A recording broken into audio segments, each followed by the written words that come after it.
Bom, muito boa tarde a todos. Queria saudá-los na pessoa do nosso presidente, agradecer o Ministério Público da Pertence.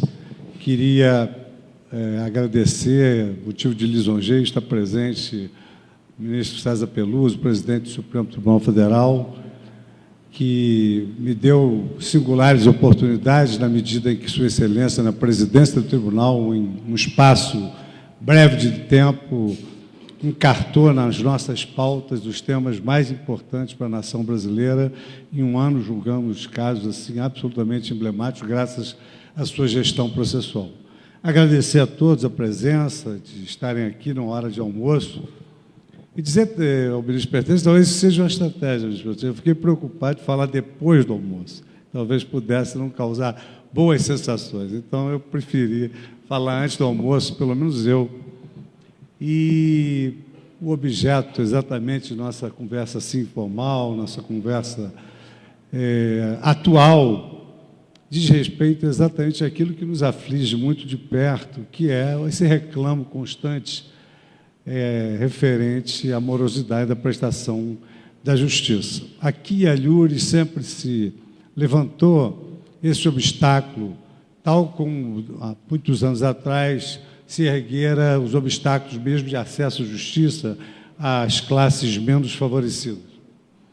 Só que no momento atual, muito embora tenhamos vencido do binômio custo-duração a questão dos custos, porque o Brasil contempla assistência jurídica integral através da sua Constituição Federal, da legislação infraconstitucional, nós ainda temos efetivamente diversos problemas que impedem que o juiz possa prestar a sua jurisdição, possa dar uma resposta judicial num prazo razoável, como promete o ideário da nossa nação, a nossa Constituição Federal, depois da Emenda Constitucional 45. Mas o fato, realmente, da Emenda Constitucional 45 ter inserido uma cláusula que representa uma garantia do cidadão, uma garantia do jurisdicionado, um direito fundamental da duração razoável dos processos, consagrou exatamente aquilo que já vinha encartado em todas as declarações fundamentais dos direitos do homem.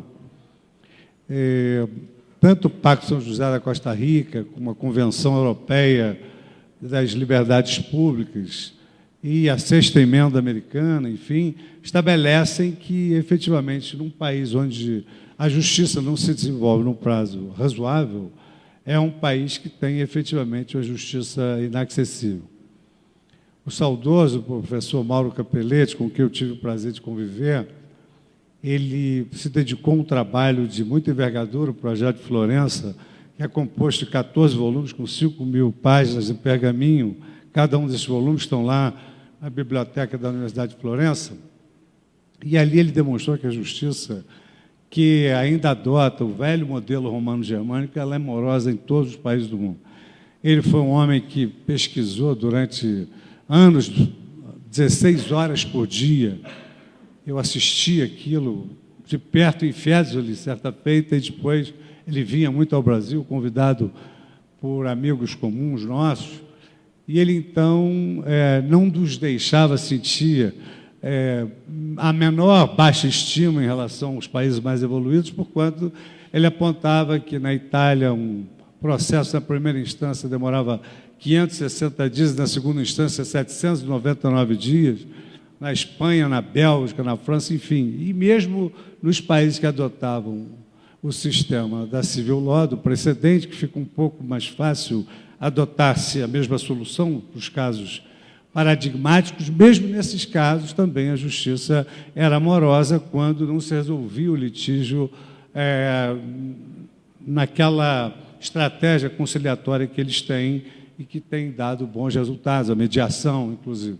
Pois bem, no final de 2009, em Foz do Iguaçu, realizou-se um congresso pan-americano de direito processual, que é um instituto pan-americano que faz mais ou menos o mesmo papel do Instituto Ibero-Americano de Direito Processual, lá em 2009, 23º Congresso, idealizado e realizado pelo professor Humberto Bizenha Serra, e depois de todos os debates chegou-se à conclusão que, efetivamente, o Brasil ainda apresentava um quadro bastante expressivo de uma duração imoderada dos processos em razão de alguns fatores.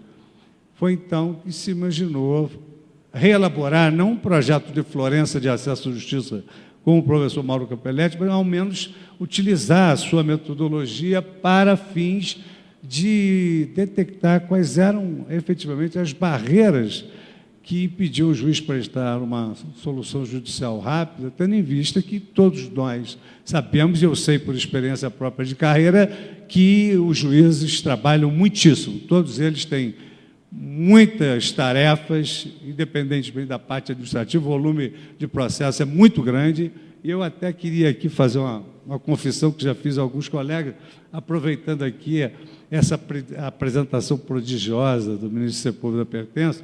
Eu realmente, ministro Sepúlveda Pertença, tive a oportunidade de passar pelas comarcas do interior, pela comarca da capital, Tribunal de Alçada, Tribunal de Justiça, Superior Tribunal de Justiça, e eu hoje, aos 58 anos, na antessala dos meus 59 anos, eu posso assegurar que não há absolutamente nada igual ao Supremo Tribunal Federal. Tribunal muito difícil, em quantidade e em qualidade. É um tribunal que, sem prejuízo das questões de envergadura constitucional que ele apresenta, também nós temos aí, como grande arma das nossas decisões, a confiança que nós nutrimos perante a população.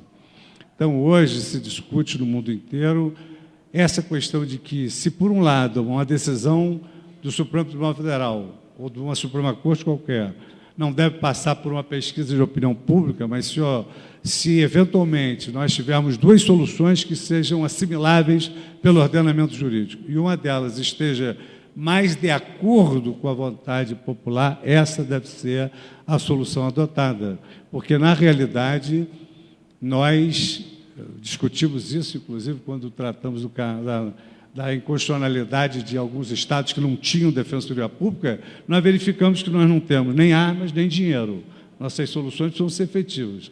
E elas só se efetivam a partir do momento em que gozamos da confiança do povo e do jurisdicionado, que é exatamente em nome de quem nós exercemos a nossa função. E a crise da morosidade, de alguma forma, ela desautoriza o Poder Judiciário, porque é muito frustrante para o cidadão ingressar em juízo e não ter a solução obtida num prazo razoável, que seja aquele que ele possa usufruir daquela decisão judicial. Então, nós, nos utilizando da metodologia do professor Capelletti, professor Briangado, da Universidade de Stanford, nós, então, aceitamos um convite formulado pelo Senado Federal para elaborarmos um anteprojeto de lei processual que, à semelhança dos diplomas modernos da Europa, notadamente países como a Espanha, a Alemanha, a Itália, por exemplo, fez reformas em 2009 que estão sendo executadas até hoje através de decretos presidenciais. Portugal modificou profundamente seu Código de Processo Civil, a Alemanha também, e, paradoxalmente, os países da Common Law estão adotando códigos como a Inglaterra, que adota desde 1999 um código de processo civil bastante complicado, inclusive, difícil de ser interpretado. Então, nós resolvemos verificar quais eram exatamente esses pontos de estrangulamento da prestação da justiça num prazo razoável. E, nesse congresso, chegou-se à conclusão de que o Brasil, pelo menos, padecia de 3 vícios gravíssimos. Em primeiro lugar, o sistema processual brasileiro é um sistema extremamente litúrgico e solene, prende muitas formalidades. Quer dizer, garantia demais acaba gerando excesso de prazo desnecessário quando é possível obter-se um amadurecimento pelo parte do magistrado de uma determinada questão sem tantas delongas, como só ocorrer com a ordinariedade.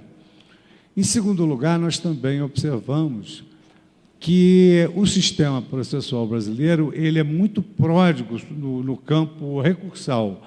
Ele é pródigo abstratamente considerado, ou seja, há vários e vários recursos, basta ouvir o anúncio de um recurso numa sessão de julgamento, embargos de declaração, nos embargos de declaração, nos embargos de declaração, no agravo regimental, no recurso ordinário, no agravo de instrumento, no recurso ordinário, muito pródigo em matéria recursal e, por fim, um problema gravíssimo, que é a nossa litigiosidade desenfreada por força da cláusula da inafastabilidade e da inexistência, desde 46, de um contencioso administrativo para determinadas questões que já mereceriam ser tratadas em outra sede. Bom, a nossa primeira preocupação foi exatamente ouvirmos a sociedade, porque tínhamos que legitimar democraticamente um novo código, que, evidentemente, estaria surgindo no momento próprio. O Código de 39 foi alterado em 73. Era um belo código de 39, mas foi alterado em 73. Nós estamos em 2012, o Código é de 73.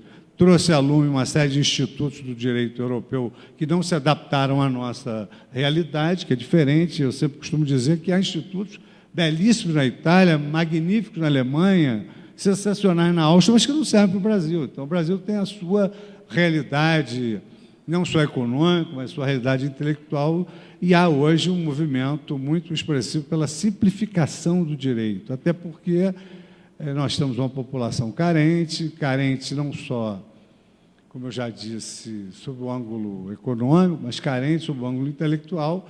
Então, num país onde o povo não conhece o instrumental jurídico que está à sua disposição, eles não podem exercer os seus direitos com a magnitude que se exige.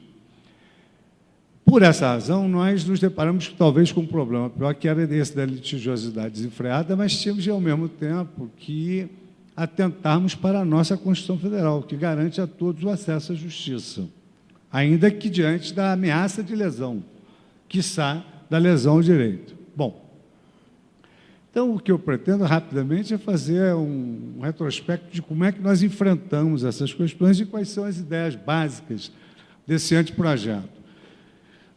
A preocupação com a constitucionalidade do projeto era constante. Então, todo o anteprojeto passou pelo tecido normativo constitucional.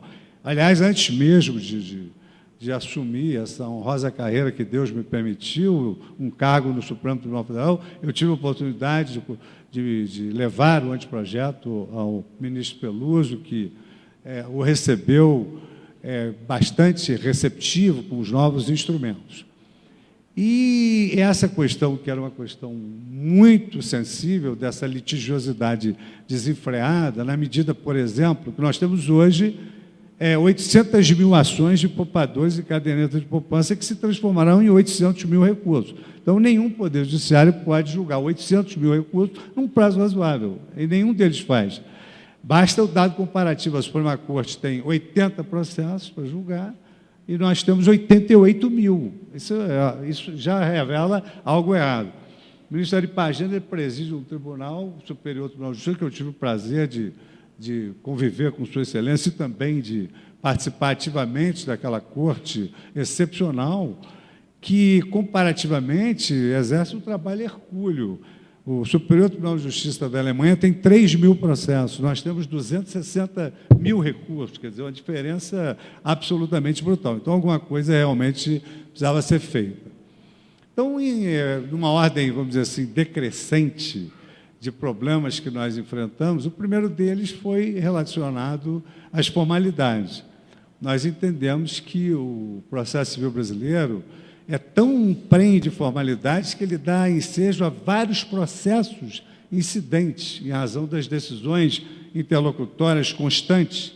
Então, por amostragem, nós nos deparamos com um processo que havia uma impugnação à valor da causa, uma exceção de incompetência, uma intervenção de terceiros indeferida, uma prova indeferida e uma justiça gratuita indeferida. Enfim, 5 decisões interlocutórias geraram 25 recursos. Quer dizer, porque houve a decisão, depois o agravo, depois o advogado, evidentemente, que nunca está esclarecido, ofereceu embargo de declaração, depois mais recursos, etc. Então, e o faz, eu acho que, evidentemente, no exercício da sua atividade. Seria até patrocínio infiel, com tantos recursos disponíveis, que não o fizesse. Pois bem, essas questões formais, nós resolvemos, em primeiro lugar, estabelecer que todas essas questões formais não seriam mais suscitáveis através de processos incidentes, mas através de preliminares, para serem apreciadas num só momento pelo magistrado. E essas decisões formais apreciáveis num só momento seriam recorríveis também num só momento, salvo aquelas que causam um gravame muito enérgico na esfera jurídica da parte adversa, como só ocorrer com as tutelas de urgência. Então, essas nós reservamos não só uma recorribilidade imediata através dos agravos, mas também a possibilidade de sustentação oral diminuta, porque, normalmente, quando a tutela de urgência ela não tem natureza cautelar, mas tem natureza satisfativa, mesmo que isso se opere no plano da realizabilidade prática do provimento, acaba realmente solucionando a questão. E dificilmente as partes ali já não encerram o litígio através de uma autocomposição, muito embora não seja um julgamento antecipado da lide. Mas essas liminares satisfativas têm que ser recorríveis de imediato, porque são tutelas de urgência.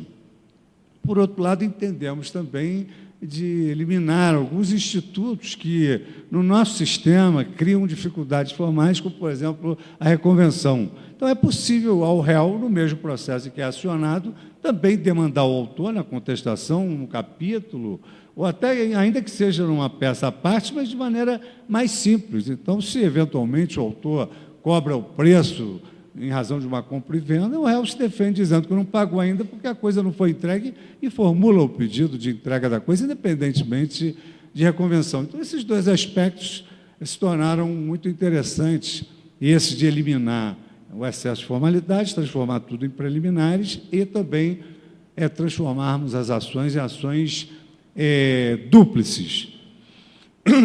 Algumas questões gerais, quer dizer, hoje o Código já pode estar munido de uma parte geral. O professor Barbosa Moreira, reiteradamente, afirmava que nulidade, citação, intervenção do Ministério Público, competência, enfim, institutos gerais são aplicáveis a todas as formas de processo. Não se justificaria, então, que o Código não tivesse uma parte geral prevendo esses institutos para todas as formas de processo. Por outro lado, o processo cautelar é um processo de sentença, ele apenas é um meio de defesa da jurisdição. Através do processo cautelar, o juiz cria condições para que a justiça seja prestada. Quer dizer, mantém as condições ideais. Então, assim, coloquialmente, o juiz arresta bens para que, quando advém a execução, haja um suporte patrimonial para que possam se efetivar os meios de expropriação. Então, a tutela cautelar, na verdade, é um instrumento a serviço dos outros processos que compõe, digamos assim, o dever de jurisdição. Nada justifica que o processo cautelar se inicie, depois tenha que haver um outro processo principal. De sorte que, se houver uma medida cautelar necessária antecedente, ela já inaugura a relação processual e, num tempo depois, a parte oferece a petição inicial e é processo único.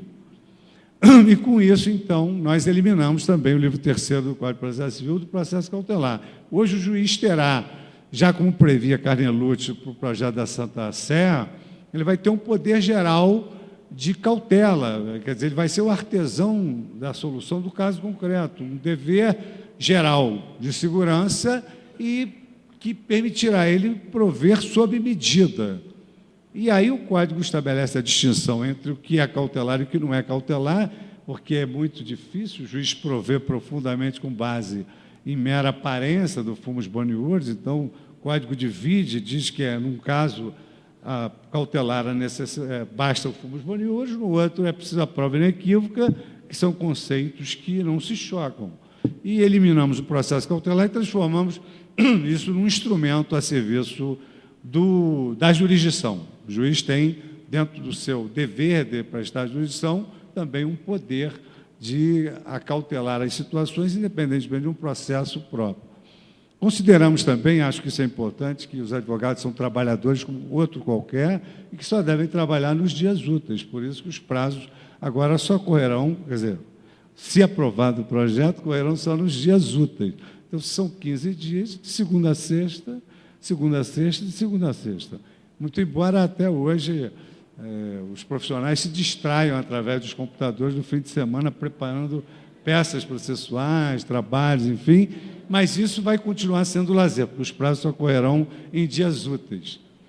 Com relação à prodigalidade recursal, nós, evidentemente, que tínhamos a preocupação constitucional com o preceito da ampla defesa do recurso a ela inerente. Só que não está escrito que nós temos que ter 5, 6, 7 recursos originários que dão ensejo a mais 30 recursos. A ampla defesa, ela pressupõe a reapuração da juridicidade da decisão com a segunda reflexão, não precisa haver mais do que isso. E hoje é uma tendência mundial a que o jurisdicionado se contente com um pronunciamento judicial de primeiro grau, que a recorribilidade seja realmente excepcional, porque é preciso conciliar o valor segurança com o valor celeridade. Então, há vários instrumentos que permitem isso ao magistrado, como nós verificamos ao fazermos um certo enxugamento no sistema recursal. O Brasil é o único país que contempla no seu ordenamento os embargos infringentes, ou seja, um recurso que tem como base um voto vencido, pelo menos no processo civil. Isso não há em nenhum lugar do mundo. A questão não é saber se os embargos infringentes têm um grau de provimento muito grande. A questão é saber se os recursos dos tribunais locais são julgados, em regra, por unanimidade ou em regra por maioria. E, evidentemente, que as estatísticas comprovaram que eles são julgados, em regra, nas instâncias locais por unanimidade. Tanto que o número de embargos infringentes é diminuto. Então, resolvemos eliminar os embargos infringentes, sem olvidar, digamos, as razões do professor Muniz de Aragão, que introjetou o recurso no projeto Buzaide, que não continha essa previsão, mas devolvendo toda a matéria para o Tribunal Superior, tanto a do voto vencido quanto a dos votos vencedores. Então, eliminamos os embargos infringentes. Com relação aos recursos, eles estão basicamente mantidos, esses que já estão aí, mas como nós entendemos que o recurso aos tribunais superiores é a última porta que o aflito tem para bater, nós entendemos de conceder uma certa fungibilidade, porque é muito dramático para o recorrente, quando ele oferece um recurso especial e o Superior Tribunal de Justiça entende que a matéria é constitucional e não admite o recurso, e aí é mais trágico ainda quando ele vai ao Supremo, o Supremo diz que a matéria é infraconstitucional e não cabe recurso extraordinário. Então, nós entendemos que deve haver uma regra de procedendo que conceda uma fungibilidade ao recurso. Se a matéria é constitucional, manda para o Supremo Tribunal Federal e ele terá efetivamente a última palavra. Evidentemente que numa hierarquia desejável constitucional, se o Supremo Tribunal Federal disser que a matéria é infraconstitucional, ela é infraconstitucional. Como hoje já ocorre quando há uma questão prejudicial constitucional que o Supremo Tribunal Federal julga primeiro, para depois, então, julgar o Superior Tribunal de Justiça, se ela for uma questão prejudicial. Duas inovações que entendi bastante interessantes. A primeira não é de muito agrado para aqueles que se lançam nas aventuras judiciais de recorrer. Houve a criação da sucumbência recursal, porque nós concluímos que a parte mais sensível do corpo humano continua sendo o bolso do litigante. Então, para recorrer, tem que sair um pouquinho mais oneroso. Isso não é fácil entupir os tribunais com recursos que representam meios meramente protelatórios, sem considerarmos que a postura jurisdicional brasileira não é de aplicação de sanções, de litigância de má-fé. Os juízes são mais condescendentes com o exercício da ampla defesa. E o segundo aspecto, também muito interessante em relação, principalmente, aos recursos dos tribunais superiores, é a modulação da jurisprudência.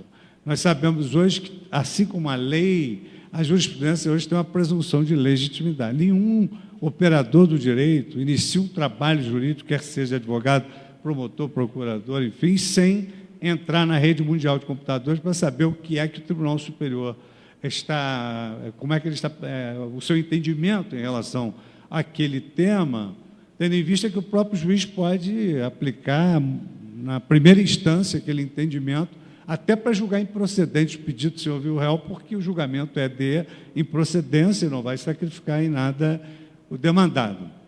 Mas o que ocorre é que a jurisprudência é um grande norte para o profissional da advocacia.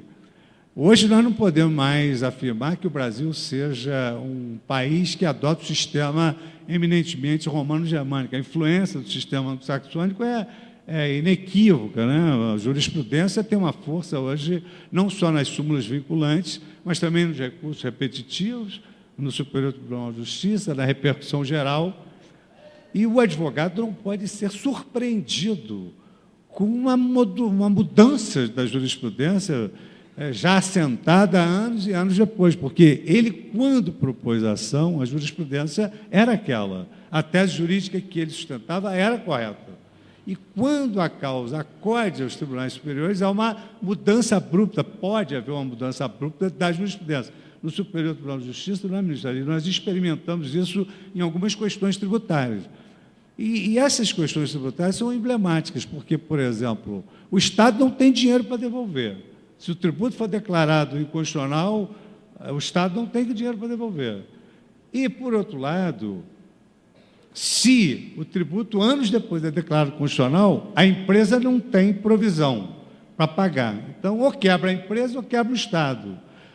E nós assimilamos uma velha advertência de Bentham de que o cidadão jurisdicionado não pode ser tratado como um cão que só sabe que é proibido na hora que o taco de beisebol toca-lhe o focinho, quer dizer, aquela surpresa. Então, todo ser humano precisa de previsibilidade para poder se organizar. Então, nós criamos o Instituto da Modulação da Jurisprudência, porque há casos em que a jurisprudência ela pode ser alterada, o direito não é um museu de princípios, mas ela precisa ser alterada respeitando aquela jurisprudência anterior que era num determinado sentido e que acabou inspirando a propositura da ação. E a parte, nenhum advogado tem culpa de que aquilo ali levou 10, 15, 20 anos. Então, foi um sopesamento de interesses em jogo, uma constatação da realidade, e tudo à luz dos princípios constitucionais, da razoabilidade, da proporcionalidade. E, por fim, o mais instigante problema que foi exatamente o número de demandas e a litigiosidade desenfreada num país onde a Constituição garante o amplo acesso à justiça. Se nós criássemos, por exemplo, uma regra de que, nas ações que versem sobre interesses individuais homogêneos, somente entidades de classe poderiam promover as ações, criando uma espécie de legitimação extraordinária obrigatória, de uma certa maneira, nós resolveríamos que o cidadão isoladamente não poderia propor essas 800 mil ações, só uma entidade representativa. Só que isso, evidentemente, que seria flagrantemente inconstitucional. E esse risco nós não queríamos correr.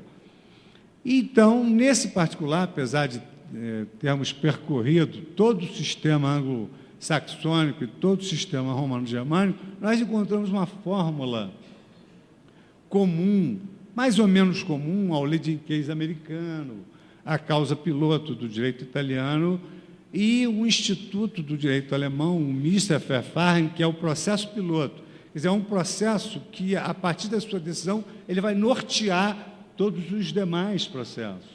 Quer dizer, as ações individuais, elas continuam, elas permanecem, mas se elas veiculam a mesma tese jurídica, não é justo, à luz do princípio da isonomia e da legalidade, que, se as pessoas são iguais perante a lei, não sejam também iguais perante a jurisprudência, que hoje ocorre muito nesse contencioso de massa. Cada juiz tem sua percepção do fenômeno jurídico e a mesma tese jurídica é decidida completamente diferente até que vem o Tribunal Superior a unificar. Então, criamos um incidente de resolução de demandas repetitivas, baseados numa doutrina atualíssima, que foi debatida num congresso de Pisa, em 2007, pelo professor Sérgio Mentini, no sentido de que as ações, que eles chamam de ações seriais, elas não podem ser tratadas como uma litigiosidade de varejo. Não é a mesma coisa, como nos ensinavam os velhos professores, não é uma ação de que Caio move contra Tício, não é a mesma coisa. Essas ações seriais, elas reclamam um tratamento coletivo no âmbito de uma ação individual. E nós tínhamos o trauma do processo coletivo, porque ele tinha sido derrotado na Câmara dos Deputados, depois tramitado durante 5 anos. Então, nós não queríamos utilizar a expressão alemã, que é incidente de coletivização, utilizado notadamente para o mercado de capitais. E aqui vai ser utilizado para uma série de questões idênticas. Por exemplo, me recordo que a última questão interessante do Supremo, no Superior Tribunal de Justiça, era exatamente sobre se uma loja que está estabelecida no shopping center, se ela pode também ter um outro estabelecimento na rua, próximo ao shopping center, porque isso poderia representar uma concorrência desleal, tendo em vista que o aluguel do shopping leva em consideração o investimento e o empreendimento da parte comum. Todo o Brasil tem shopping center. Todos os estados têm shopping center. Então, se será possível, em São Paulo, abrir uma loja perto do shopping center, ainda que o estabelecimento seja lá dentro, isso tem que ser permitido no Rio, São Paulo, Piauí, Sergipe, enfim.